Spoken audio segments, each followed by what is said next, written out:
Coach will get us started, and then we'll open it up for questions. Tough game, tough result. I got a team that's beat up mentally, physically, emotionally right now. We gotta commit to by the time we're back in Nashville, getting our jaw set and preparing for the 8th game of the season. But credit to Florida, they played a good game. They outplayed us today, out executed us. And to me, the game for us comes down to missed opportunities. We had the 4th down conversion there in the first half that I felt like was a moment where we could seize some momentum. I thought we had some good things going offensively to give the ball back to them, and that situation was unfortunate. And then obviously to get it down to the 4-yard line and not be able to punch it in is frustrating. I think we had a drop in that sequence and a ball that was called out of bounds. So have to be better in those moments to grab the momentum in the game and to give ourselves a chance to win in these games. I thought the return possession defensively with the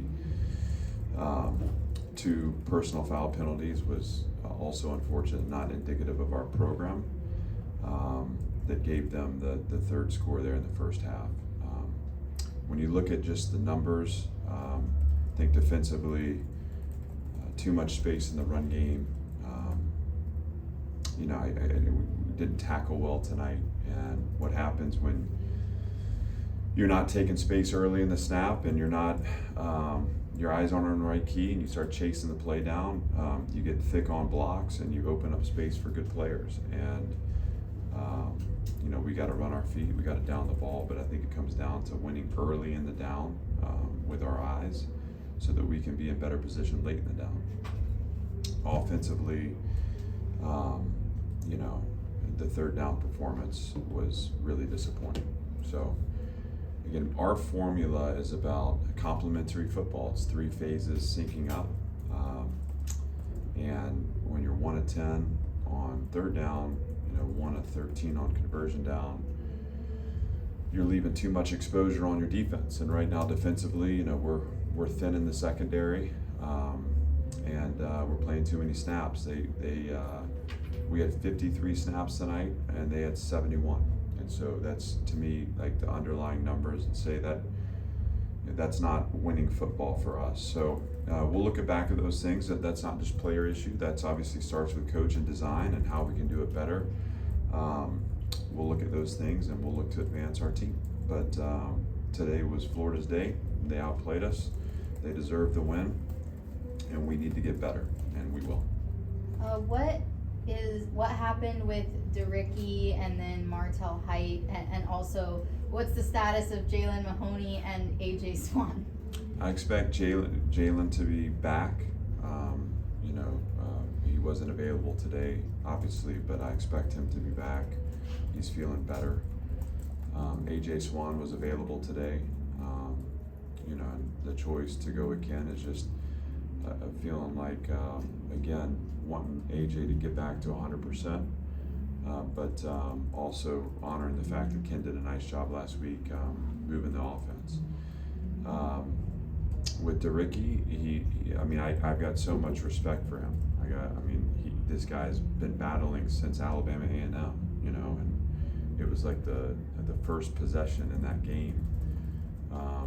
He took a hit to the ankle, and he's been battling a high ankle sprain the entire season. And he was sore this week and made the choice today to try to fight through it, and just wasn't able to finish the game out. So we'll evaluate that and see what he is or isn't able to do this coming week. Martel Height, I believe it was soft tissue related. Took a hit that just something in his hip area, and we got to get more information on it. He wasn't able to finish the game, and obviously that becomes a concern, right? We have a depleted secondary, and it makes it challenging again, as particularly when we're playing as many snaps as we're playing. So we'll get more information as we get back to Nashville and get these guys looked at, but that's where we are right now, and that's not atypical for this time of year. It's about how we recover physically where we can, and where we can't, it's how we have the next man up mentality and get guys in there that are able to play winning football. Is having the result coming down to missed opportunities, I guess, correlated all with learning how to win, and how close or far is this team from that? I just to say it comes down to the missed opportunities. I think we missed opportunities to give ourselves a chance to win, but I think we were outplayed also. I don't believe that this team is as far away as the result feels, but we can't talk about winning football with this team unless we start talking about complementary football, unless we start talking about better performance on third down on both sides of the ball, and then again capitalizing on those opportunities. So listen, today was Florida's day. I would have loved to have seen us put some pressure on them. I would have loved to have seen us in the second half come out and get closer than we were able to get. We weren't able to do that, and so we lost by 24 points. And to me, that's not a tight game. We have to find the margins that we can win in to create a tight game to give us a chance to win the league. The jet sweep play to Jaden McGowan, that seems like it works, pretty much every time it's run. What is it about that play that works so well, and have you tried to incorporate more of that type of the stuff into the offense? Well, it's a good play because it gives us a chance to get the ball in the hands of a good playmaker, and it works when we do a great job on the perimeter blocking. And so when we can create a line for him to circle the defense, he's got the ability and the skills to make it count and to make it hurt for them. He had 2 carries a day for 25 yards, so he averaged 12.5. That'll continue to be something that we look to do offensively, and obviously Jaden's one of our dynamic players. We need to get him going in the passing game. That's one thing that we need to do. Obviously, it was good to see some production out of Will, and Junior had some nice catches out there. But Jaden's a part of that group too, so we'd like to see him get going in the passing game. Certainly, we love what he's doing in the running game. And then, later in the game when players like Richie Hoskins, Logan Kyle, Cam Johnson, we're seeing a lot of time there.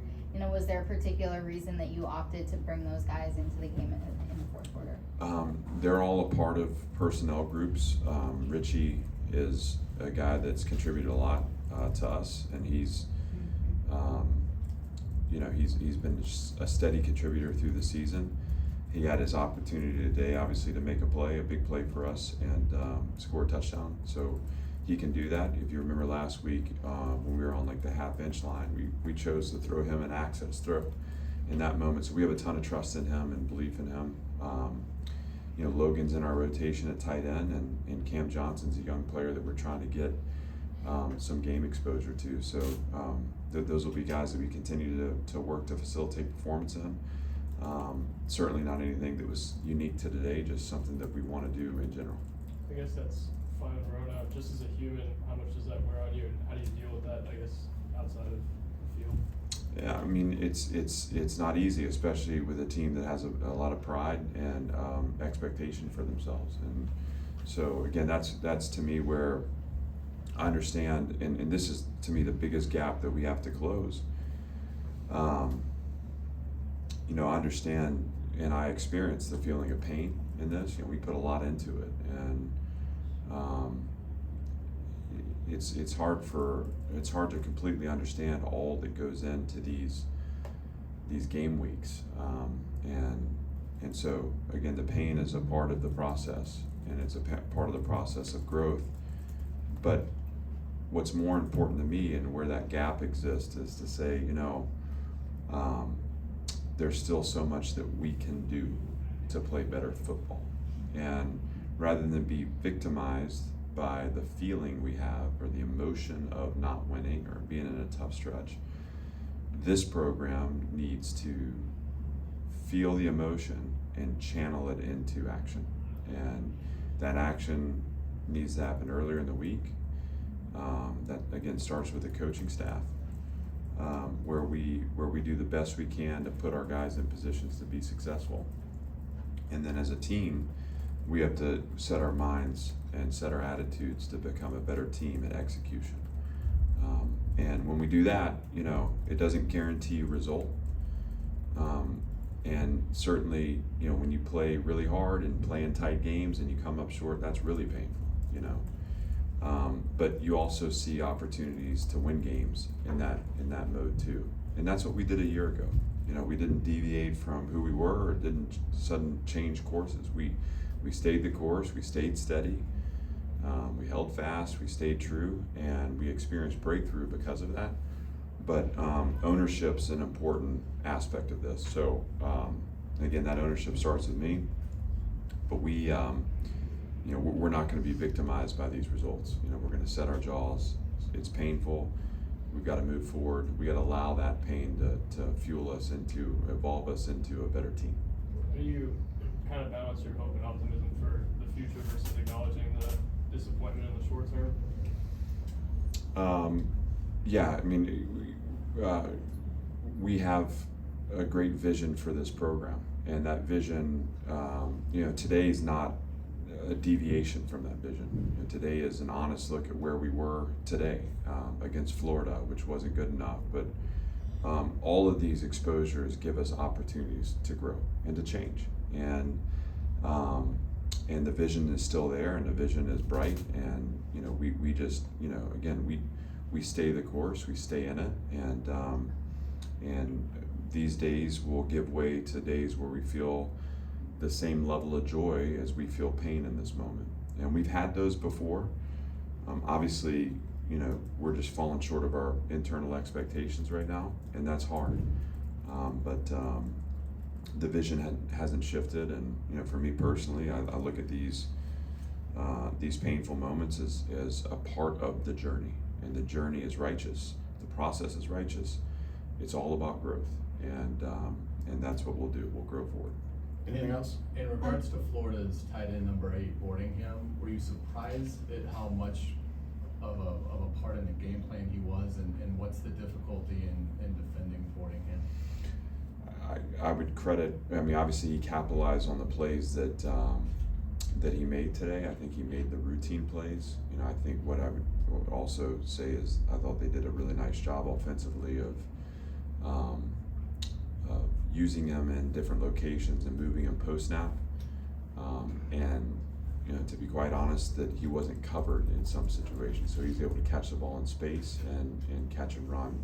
And that to me is where you talk about execution and about their execution versus our execution.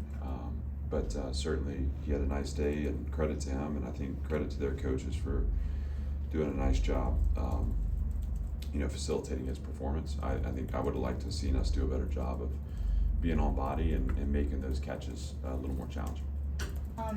You go for fourth downs a lot, and not just today, but in every game. Is there a specific philosophy that you have behind deciding, when to go for it and why to be so aggressive in those moments?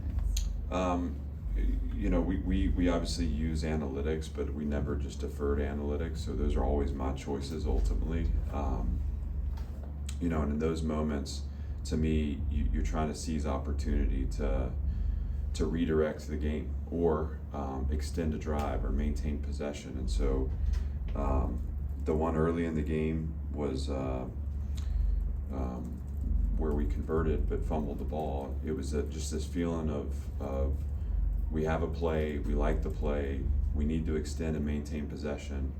Felt like we had more to give offensively, and it just, to me, was an opportunity to try to grab some momentum in the game. The 4th and 4 from the goal line, in my mind, is a no-brainer, because you have belief that you're going to score a touchdown, but you're also putting them on a 96-yard field on the return possession. And to me, I think that's a great. We know to win these games you have to score touchdowns, and it's not going to be a game where we're going to go field goal for field goal. This is about scoring 7 points. And then the last one there, it was just about, again, trying to extend possession. Felt like the defense was worn out, and we were having trouble downing the ball. And at that moment of the game, that was our opportunity to try to crawl back into it. We weren't able to convert, and they turned around and were able to score a touchdown, and that's where we have to be better on those conversion downs. But that's the thought process in those moments. Obviously, we don't do anything without thinking it through, and we want to be aggressive when the situation calls for us to be aggressive.